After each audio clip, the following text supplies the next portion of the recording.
جس معجزے کا ذکر آج ہم کرنے جا رہے ہیں وہ ایسا معجزہ ہے جو آپ صلی اللہ علیہ وآلہ وسلم سے قبل کسی نبی کو عطا نہ ہوا، اور وہ معجزہ شق القمر کا ہے، یعنی چاند کو دو ٹکڑے کر دینا۔ چاند کو دو ٹکڑے کر دینے والا معجزہ ایک ایسا واقعہ تھا جس نے پورے عالم عرب کو ششدر اور حیران کر کے رکھ دیا تھا۔ سرکار دو عالم صلی اللہ علیہ وآلہ وسلم اللہ تعالیٰ کے آخری نبی بن کر اس دنیا میں تشریف لائے۔ اللہ کریم نے جس طرح دیگر انبیاء کرام کو مختلف معجزات عطا فرمائے، اسی طرح سرکار دو عالم صلی اللہ علیہ وآلہ وسلم کی ذات کو سراپا معجزہ بنا کر دنیا میں بھیجا۔ آپ سے پہلے تشریف لانے والے تمام انبیاء کرام کسی ایک خاص معجزے کے ساتھ مخصوص شہرت رکھتے تھے۔ مثلاً حضرت صالح علیہ السلام کی اونٹنی کا معجزہ، حضرت موسیٰ علیہ السلام کے عصا کا سانپ بن جانا، حضرت عیسیٰ علیہ السلام کا مردوں کو زندہ کر دینا یا مادرزاد کوڑیوں کو تندرست کر دینا۔ لیکن سرکار دو عالم صلی اللہ علیہ وآلہ وسلم سراپا معجزہ بن کر تشریف لائے۔ آپ صلی اللہ علیہ وآلہ وسلم کی عادات و اطوار، آپ صلی اللہ علیہ وآلہ وسلم کا کلام کرنا، آپ پر قرآن کریم کا نازل ہونا، اس سمیت کئی معجزات ہیں جو سرکار دو عالم صلی اللہ علیہ وآلہ وسلم کی ذات کے ساتھ خاص ہیں۔ اگر یہ کہا جائے تو بے جانا ہوگا کہ تمام انبیاء کے معجزات کو سرکار دو عالم صلی اللہ علیہ وآلہ وسلم کی ذات میں جمع کر دیا گیا، لیکن جس معجزے کا ذکر آج ہم کرنے جا رہے ہیں وہ ایسا معجزہ ہے جو آپ صلی اللہ علیہ وآلہ وسلم سے قبل کسی نبی کو عطا نہ ہوا، اور وہ معجزہ شق القمر کا ہے۔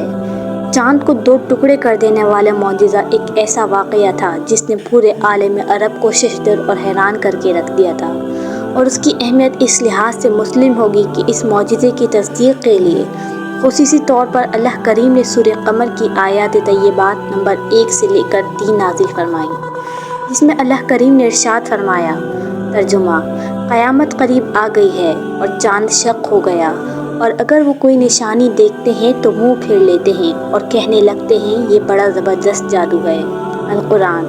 کفار آئے روز ایسے معجزات کا مشاہدہ کرتے رہتے تھے جن کو دیکھنے کے بعد کوئی سلیم الطبع انسان حضور کی رسالت کا انکار نہیں کر سکتا تھا، لیکن عقل کے اندھے ان کو جادو کہہ کر ٹال دیا کرتے تھے۔ آخرکار ایک رات ان کی فرمائش پر شق القمر کا معجزہ دکھایا گیا۔ مکے کے سارے باشندے منی کے کھلے میدان میں حاضر تھے۔ آسمان پر چاند چمک رہا تھا۔ سرور کائنات صلی اللہ علیہ وآلہ وسلم نے انگلی کا اشارہ کیا۔ اشارہ کرنے کی دیر تھی کہ چاند کا کرہ دو ٹکڑے ہو گیا۔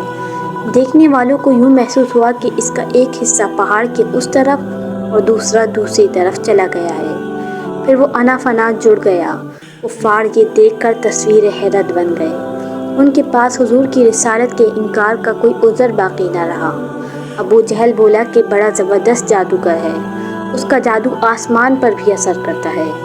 بعض لوگوں نے شق قمر کی ان آیات طیبات کو قیامت کے وقوع کے ساتھ جوڑنے کی کوشش کی، اور انہوں نے اس کی تشریح و تفسیر میں یہ بیان کیا کہ دراصل یہ قیامت میں پیش آنے والا واقعہ ہے جس کی طرف قرآن کریم کی آیات میں اشارہ کیا گیا ہے، لیکن کثیر احادیث ثابت کرتی ہیں یہ شق القمر کا واقعہ حضور اکرم صلی اللہ علیہ وآلہ وسلم کی حیات طیبہ میں ہوا تھا۔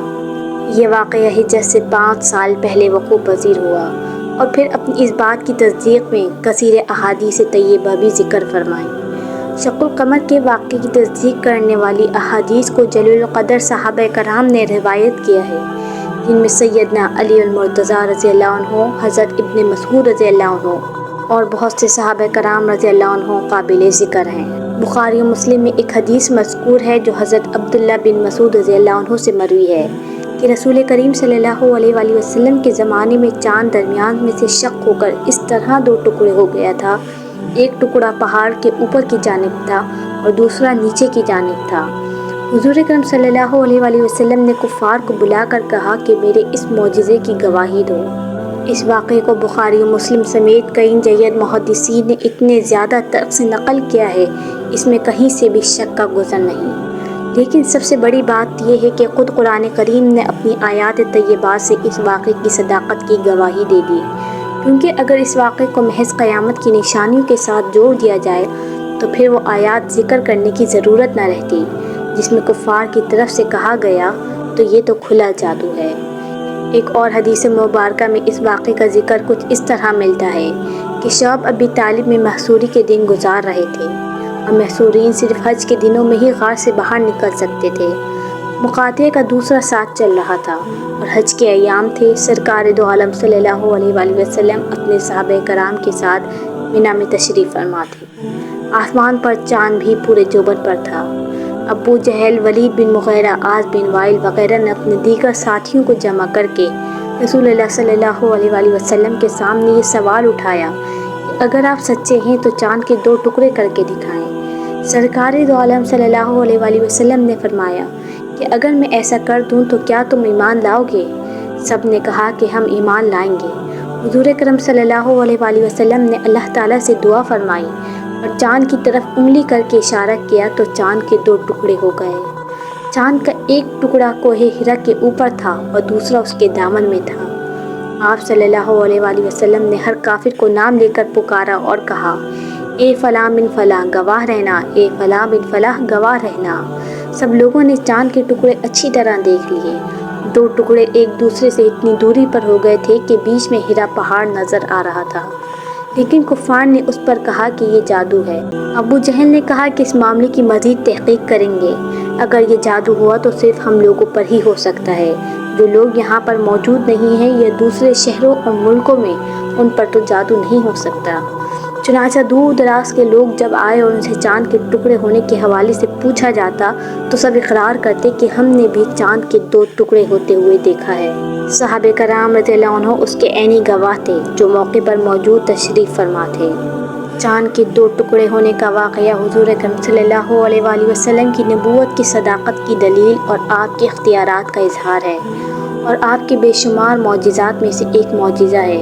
ہر دور میں علماء کرام نے سرکار کے موجودات کا شرح و بسط کے ساتھ بیان کیا ہے اور بندہ مومن کے ایمان کو تازہ کیا ہے۔ اللہ کریم ہمیں آقا دو عالم صلی اللہ علیہ وآلہ وسلم کی محبت عطا فرمائے، آمین۔